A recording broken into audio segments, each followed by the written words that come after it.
Hey guys, this is Shane and welcome to my Curator of the Lost channel. Today, hey, I'm going over some book finds. Got some nice, some real good finds, but also on this lot, I'm going to unpack a little bit about some of the pricing strategy that I've got and kind of finding comps and what makes sense and doesn't make sense. So it's kind of a good exercise on some of these that are potentially high dollar books, but could have longer tails. You know, will take a little bit longer to sell, and kind of like what I'm thinking about pricing on them and how I got those comps and what, kind of unpacking that whole kind of thing. So it's informative if you've never gone through this, or if you're new to the game, to kind of think about that sort of thing. You just because you see something on Amazon or eBay for $100 or $200 or some crazy price doesn't mean that that is the price you should sell it at. And sometimes it's just experience, but you'll kind of get the flavor as we go through this kind of, at least how I'm thinking, what I'm thinking about it. Whether that's right or wrong, it's at least how I do it. So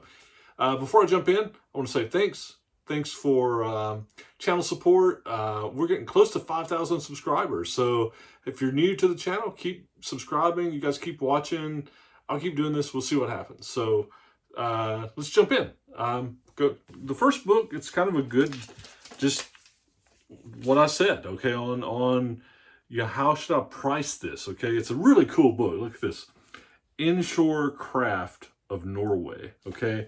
And it's, based on some manuscript, it's all this, about boats. And look, it's got, I guess if you want to go buy or build you or just student of history on Craft of Norway, this is the kind of thing when I see it, I don't even have to think about if it's a good price, right? Look, I paid 50 cents for this one. That's pretty cool. This is sort of stuff that my eye just picks up, right? All right, but let's talk about pricing on this, okay? Wrote myself some notes here. Let's talk about pricing on this guy, this Inshore, okay? On eBay, I see one of these listed on eBay for $225. So remember, I paid 50 cents for it. It's listed on eBay for $225. I see no sold comps on eBay. On Amazon, it shows up on ScoutIQ with an E-score of 1, which means it's sold 1 in the last 6 months. The cheapest one on Amazon is $197. But this is a classic example of really cool subject matter, kind of thing I like, but it's going to be, low E-score or real high, Amazon selling rank. You're going to not sell this very often.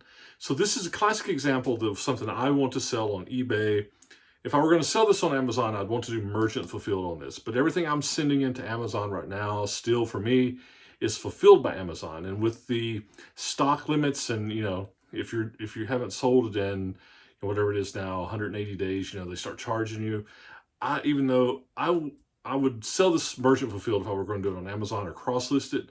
But since for me, I'm just doing FBA fulfilled by Amazon on that side, just how I'm doing it. I've got, if you've been following my journey for like the past year of getting into Amazon, you understand my thinking on that. I just want something different. I don't have to worry about shipping, right? So this is going to go to eBay. I don't think this is a $225 book. I think that since for me, I will probably price this at $149 or $139. It's not pristine. The dust jacket's got some wear, but it's in really pretty good shape. I can list it for that. If the cheapest one on eBay is $225, the cheapest one on Amazon's $197, but I only see one sold in 6 months, I would just as soon price this with a $149. I always do fixed price with, with best offer turned on. Somebody makes me an offer for 80 or $100, I'll probably take it. I got 50 cents in it. And I'll let it sit there, see what happens. I may bring it on down, So, but that's a good example. All right, here's another set. These are pretty cool. I saw both of these side by side, and they're a set. And it's patented transitional metallic planes. It's these old carpentry tools, planes. And it's a volume 1 and a volume 2. Who would have thought that there were so many different kinds and styles of these? I guess if any of you guys are carpenters out there, you could let me know. What's funny about this is, we'll talk about books, and I'll tell you a funny story on these, because I've got a couple of these older planes. I have sold comps on these for about $100 a piece. These have a little bit of, soiling on the leaf edge, a little bit, they're in good condition, but they're not great condition. I would probably list these together for $150 eBay and see what happens. So I think that I've got sold comps definitely on the volume 2 for $100. We'll put them together for $150, see what happens.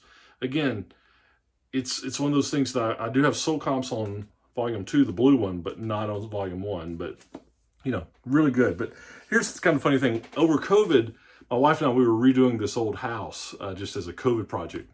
And the floors, we had the bathrooms redone. Both bathrooms had these really thick thresholds, right, going from the hallway into the bathroom. And nothing I could buy stock would work. So I got on YouTube, how to make your own threshold. And I got some, it was actually stair tread material, like oak, because the floors were oak. And I cut those, with my tables, little bitty table saw, but I didn't have a big enough table saw to do exactly what I wanted. So I kind of cut them little ways. And I thought, well, I'm going to have to sand down this edge to get a nice threshold. And the sanding was like, this isn't working. And my saws weren't big enough. But I had one of these old planes. And the whole concept of cutting this is that you cut it at harsh angles, and I wanted to round it off. I had one of those old antique, 2 of them, a small one and a big one, these antique planes. And I just took those rascals in my hand. I just planed them, and it took that solid oak down so easy. It was just amazing. It just took that rough edge down, and then I was able to sand it, made those thresholds custom made for the house for like $30 materials. It was really pretty cool. So when I saw those, it made me think about that project over COVID. So here's another one. This is, if you've watched my stuff, this is stuff I like. It's this one. It's on this to sell, this Browning 5-auto shotgun. All right, now this book, I paid, what did I pay for this one? Oh, I paid up for it. Look, that was a $3 book. That's no, I paid $5 for that one. Look at that. Golly, I really paid up for it. But here's the deal. I have, when I looked this one up, I see one, I don't see sold, but I see one that's $225 on eBay. I see that is $163 on Amazon. And I can't believe that these, I run into these this week, some really high dollar books. This is not what I normally find, okay? Not all the time.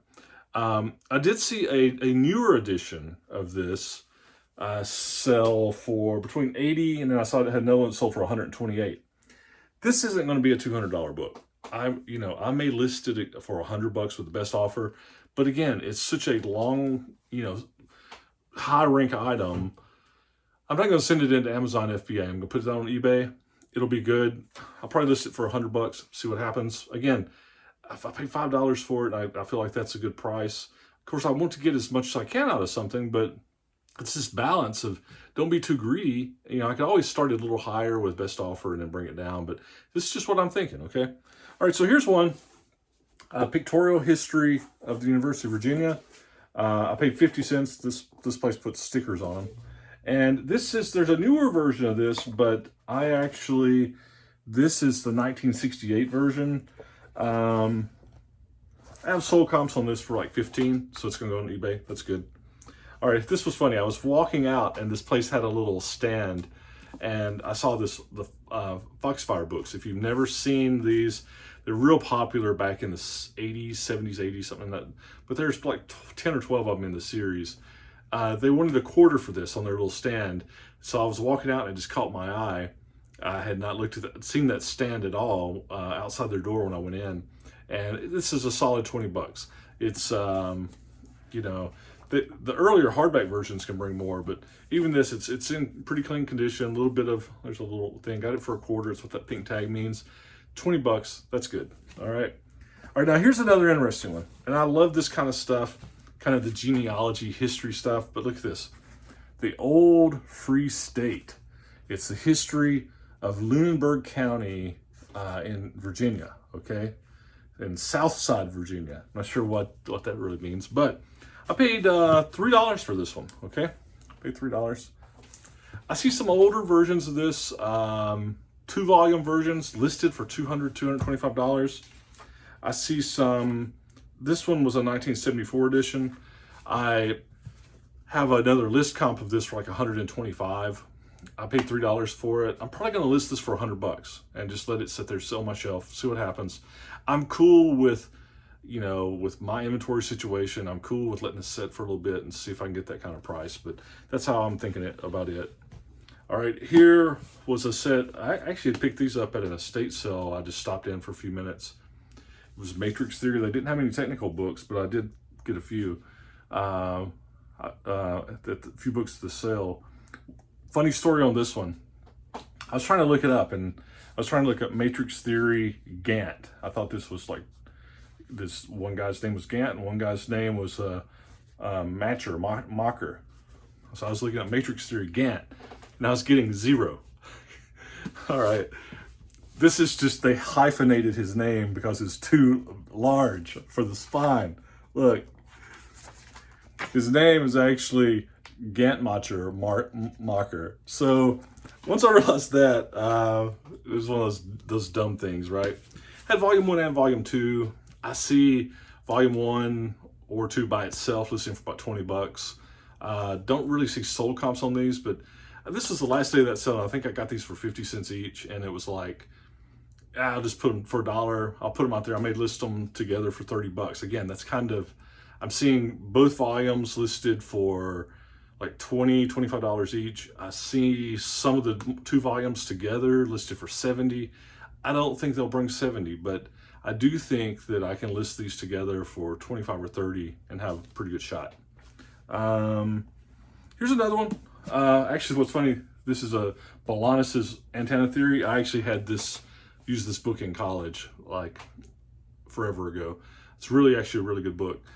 Very clean copy, super clean copy. They wanted $5 for it. This was at my library store. So I paid up, man, I'm paying up. The reason I've got pretty good sold comps, even on this early first edition in that $30 range. I think it'll be a fairly easy flip for $25 or $30. So it's like, I'll get it. Maybe a little nostalgia got me.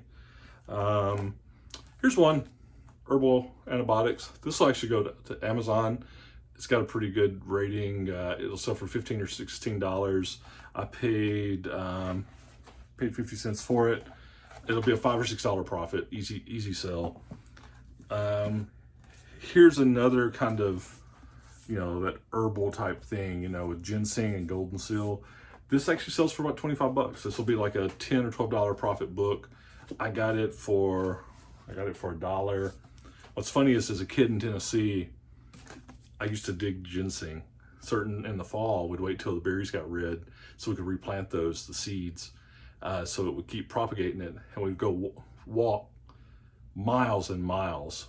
I had a scoutmaster one time, and we were just out in the woods. He got laid off from his job, and he started a root and fur business, and we would go dig ginseng together. And there's a time, and as a kid in the 70s, you could sell ginseng dried.